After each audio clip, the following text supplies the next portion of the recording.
Everyone says the Himalayan 450 is a game changer. And the classic 650 is the grown-up version of my bike. But does the reality actually live up to the hype? Good? Yep, all good. Do get a little bit of vibration. Style, isn't it? Wow! I'm a current GT 650 owner, and today I'm going to find out if I'm ready to trade up or if I'm just falling for the shiny new object syndrome. Hello YouTube! Hope you guys are doing good. Today is a very different kind of video. We are going to a Royal Enfield demo day and we will be testing out classic 650, which I always wanted to test, and the other one would be the Himalayan 450, the most practical motorbike in the segment. This weekend I headed over to Smalley Cross Ltd for their Royal Enfield demo day. As a current GT 650 and Bullet 350 owner, I was curious to see whether the classic 650 or Himalayan 450 could tempt me away from my bike.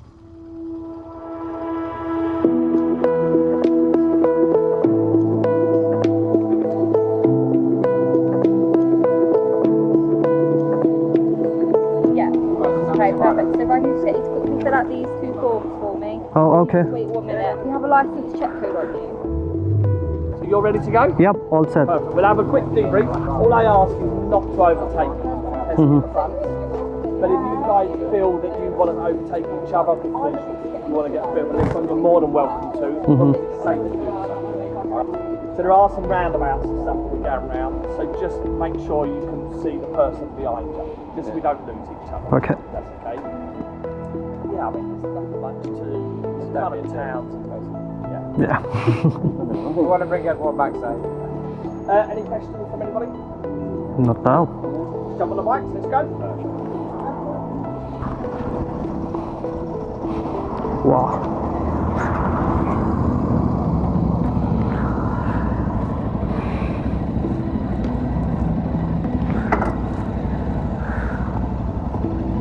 This is absolutely amazing. Wow. Whoa. This feels so different, the seating position.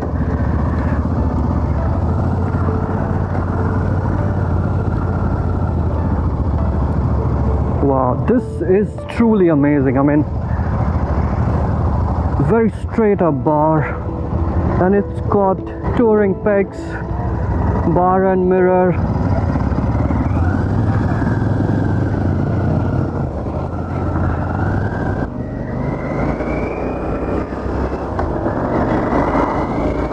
Within the first few miles, the classic started making sense to me. It carries the familiar silhouette that's been part of Royal Enfield's identity for decades.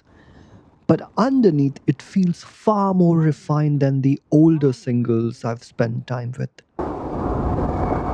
Woo!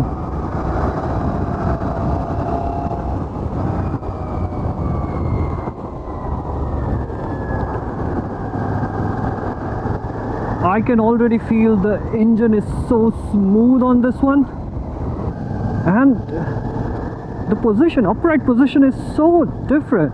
I've been on Bullet 350. Bullet 350 has a similar kind of stance, but this feels a lot different. Less committed than Continental GT, and at the same time it soaks up the bumps really nicely. And in the back of it you can still hear that parallel exhaust, which is tuned to my ear right now.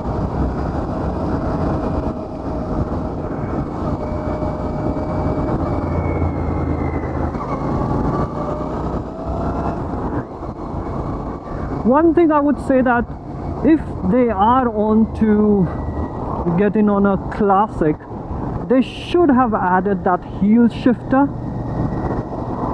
because I mean it would have been much more nicer and given that retro feel to it. But no complaints. I mean, whoa, okay, yeah, when I said it takes bumps really well, I could feel the suspension on a little bit stiffer side, maybe also because it's a tourer, so I do get the point. But yeah, I think my hands are so relaxed, my legs are so relaxed compared to, because I'm hopping directly from Continental GT to Classic 650. Truly not the best day to test ride because a lot of traffic in here. The odometer looks very good. It's same as J series Classic 350 and Bullet 350, but it also gives you a gear indication, which is kind of new because that doesn't give me on my Bullet 350, which is again a J series engine. So that's one observation, and obviously if it got, which really comes in handy because, you know, I was on a slope and I just really wanted to check if I was on a first gear or second gear, and it gave me like, you're on a second gear. So I switched it to a first gear, which is helpful in such scenario. It wouldn't make a hell lot of difference, but it does make a dent when it comes to accessibility. As someone who owns a Bullet 350, I was expecting this to feel like a bigger version of that bike. Instead, it feels like something entirely different, familiar in spirit, but much more effortless in the way it covers ground.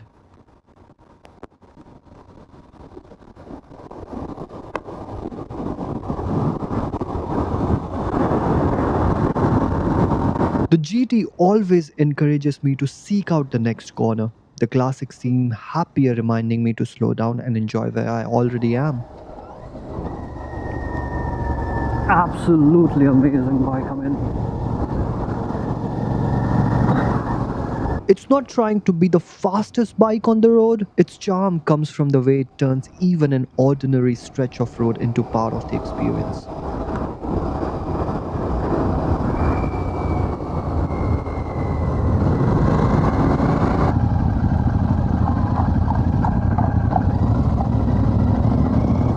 so this bike is just 74 miles old, so you know how new this bike is. And the braking, ooh, this got a bite. Being at 247 kilograms, certainly has a bite to it. And when you open the throttle, it has a completely different game altogether. Like it will look very calm and simple, and once you open the throttle, it's completely a different bike altogether. And the engine braking has that very calming feedback, which I really loved.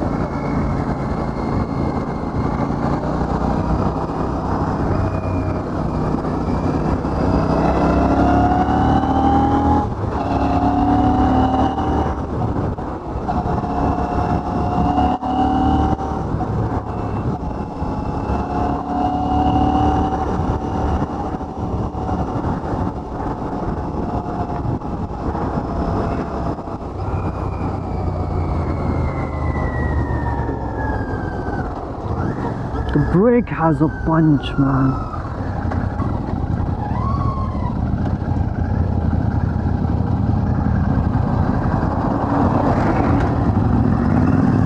And look at that Himalayan, that looks so lovely with that golden rims there. It looks like it's a tubeless spoke.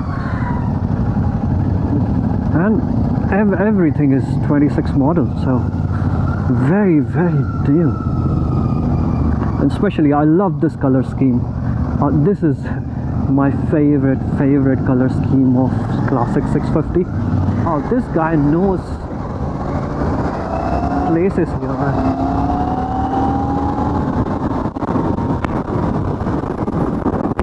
Wow, I'm gonna fly away.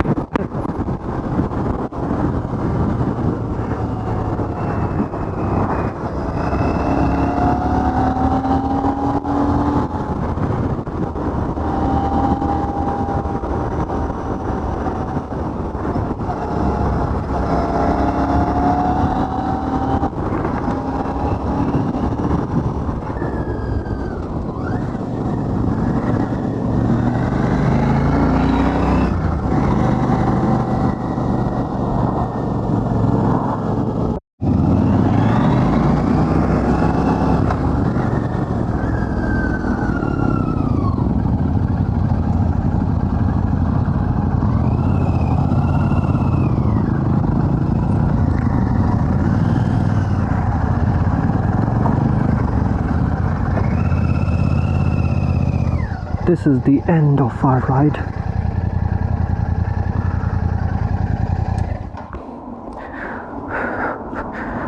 Enjoy that? Yeah. Wasn't used to this, you know.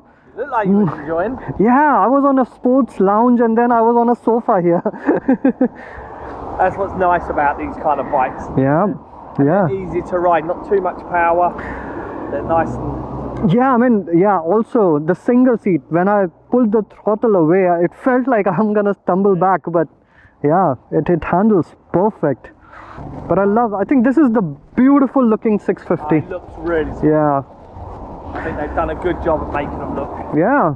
After an hour on the Classic, a pub stop felt like the perfect opportunity to slow things down, grab some food, and let those first impressions settle in.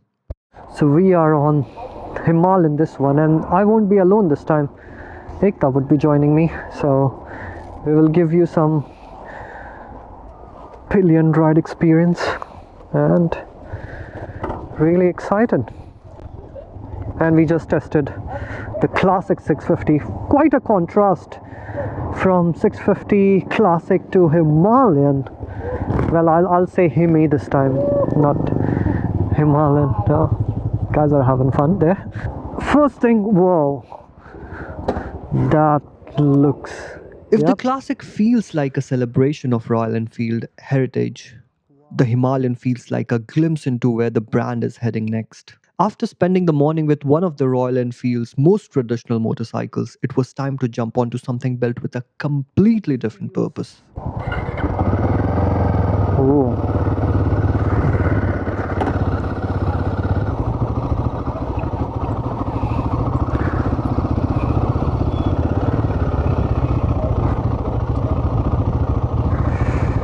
And the navigation, everything, the buttons are so nearby. Truly feels, I mean, very familiar just sitting on the saddle.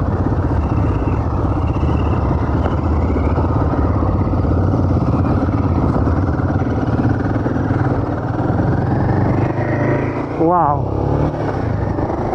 First impression, coming from Bullet 350, I can already feel the engine being a little bit nippy. It's vibey. Oh gosh, I missed single cylinder. Really missed it. And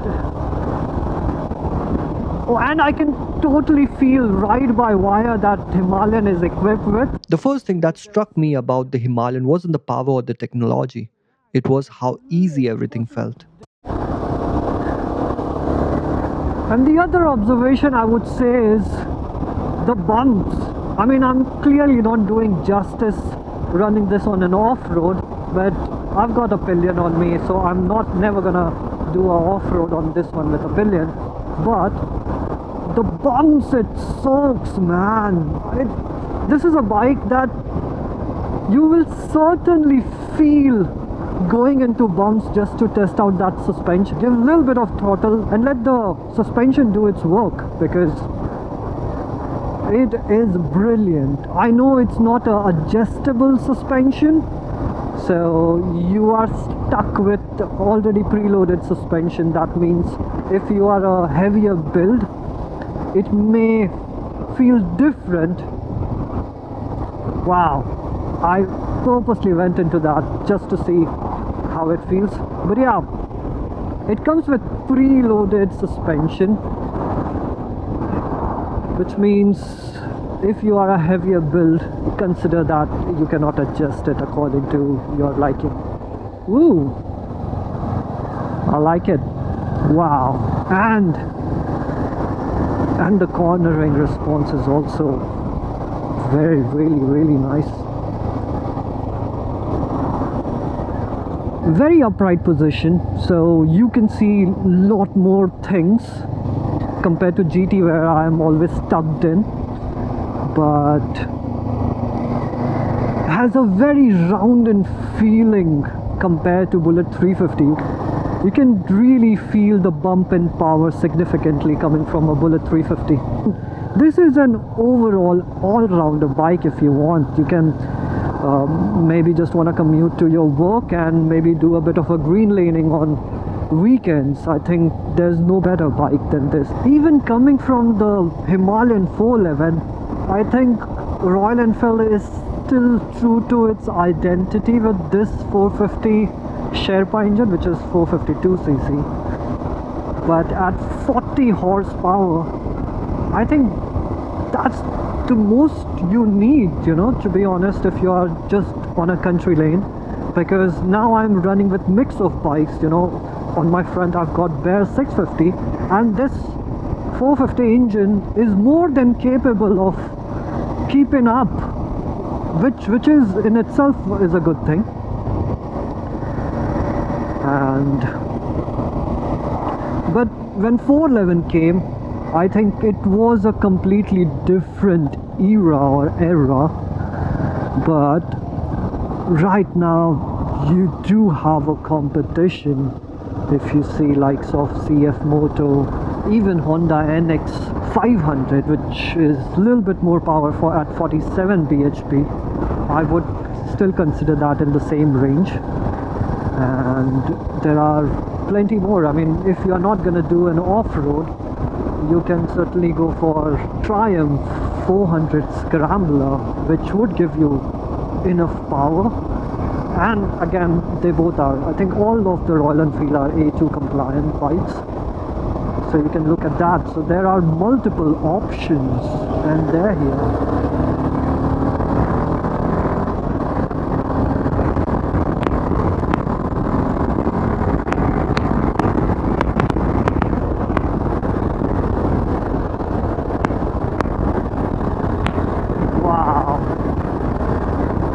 Open that throttle and you'll feel it, what this bike is capable of.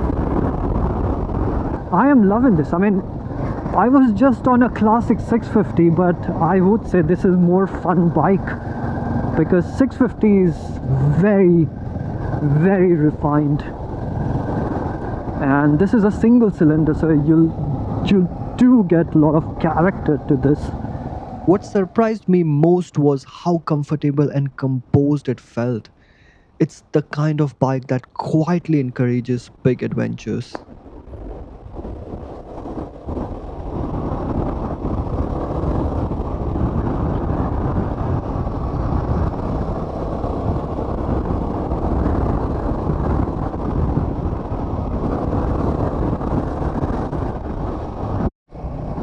The gear shift is smooth. It's a single cylinder, so you do get a little bit of vibration, but I would say that it's just the character of the engine.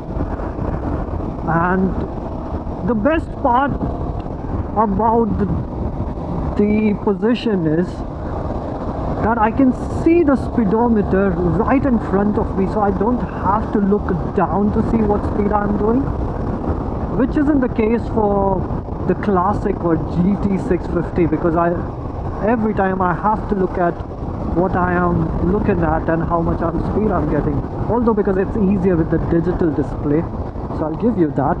But this is, I think the dash is the best thing on this one. It's very clean, very clear. I'm usually not a fan of digital speedometer on any bike. Because if you remember, 411 comes with a clunky old analog speedometer. So big thumbs up on Royal Enfield for creating a good speedometer on this one. It's very neat, very nice. I love everything about it, and also the fact that you can literally connect your Google Maps on this. That is just cherry on the cake, you know. You don't have to worry about sticking in your mobile phone or any other navigation pad, and that will come really handy if you are doing a green laning, although it will eat up all the juice from your phone. But that's the thing, it's so nippy, such a fun bike, and the cornering, it just doesn't miss a beat.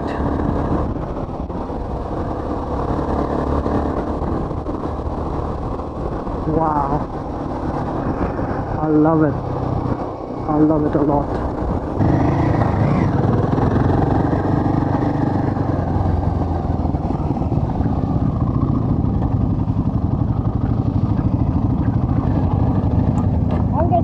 Yeah, get down. Whoa. The side stand is a little too steep. Like it? Oh damn, this is the most fun bike, to be honest. Because I rode 650, I got GT 650, but this is something. You on the back? You prefer this I one? was more comfortable on this one. Oh god, this was such a fun thing. Yeah, I love it. It was the first time I could see above the Yeah, but shoulder. you're. Oh god. So it's much nicer for you on the back then, isn't it? Yeah, I don't feel like going back home on my GT 650 now. Yeah. You can see why they've become really popular. Yeah. I mean, They're gonna, especially for people that are tall as well. yeah. I mean, I had never thought single cylinder could be this fun. And if you stick a top box on the back there as well, it's so much nicer. Oh yeah. Much nicer for someone sat in the back. I loved it. I loved it. For me, it was very comfortable. I was And- upright, 90 degrees left. Can you Yeah. imagine once you have a box on the back, then you don't even have to hold on, you just sit there like this Yeah. on your phone. It's nice. Yeah, and it Why invent You your have a bikes? longer ride on this one compared to yeah. I think I can certainly see myself to live with this because you can just mild munch on this one. Exactly. Yeah. It feels so much more, your back's not hurt. Yeah. fast on this one. I'm like, what's wrong with you? He was enjoying. I loved it. I was enjoying every corner. I mean, I was purposely going through the bumps Yeah. because it wanted me to, you know. And people were saying the suspension's a bit stiff. Yeah. You can make it a little softer, so it's a bit. At the moment, it feels the balance a bit more. Okay. Wind it back, Wow. then it'll be a little bit softer on the. Oh damn. This was, yeah, hands down the most fun bike. I loved it. And the last bike of the day, and it's the Oh. one you enjoyed the most. Yeah, it was lovely meeting you. Very much. Thank you so much. And Thank you. thank you so much for guiding. It was amazing. I mean, but thank you so much. This was very, very nice event. Thank you so. Yeah.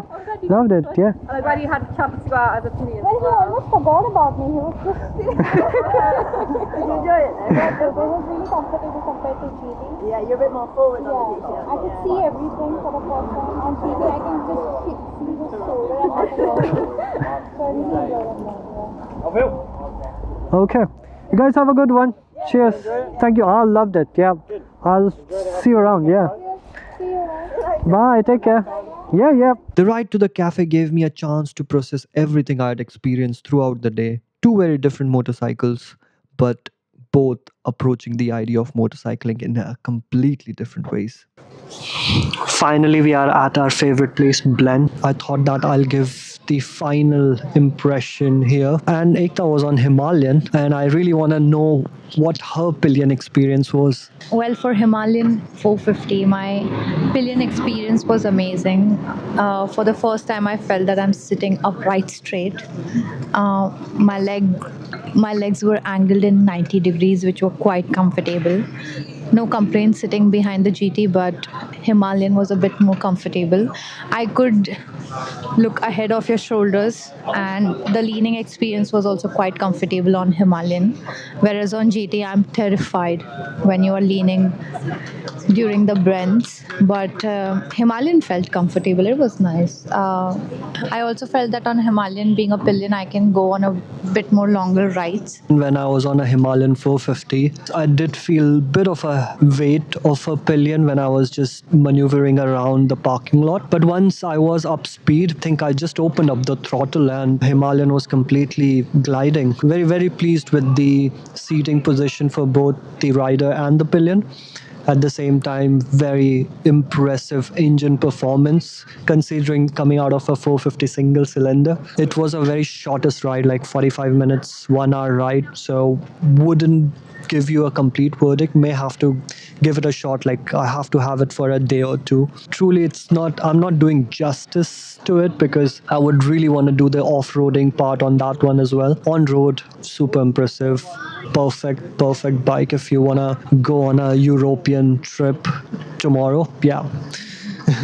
If I have to choose one bike that I could buy and take home tonight, it would still be GT because it is a character bike and it fits the purpose that I need for. But if I get a chance to add in another bike in my garage, then Himalayan 450 got the spot. undoubtedly. Okay, we'll finish off the coffee, and I think this was it for today. Hope you guys had a good time and had as much fun as we had riding and shooting these. See you in the next one. Cheers. Have a good one.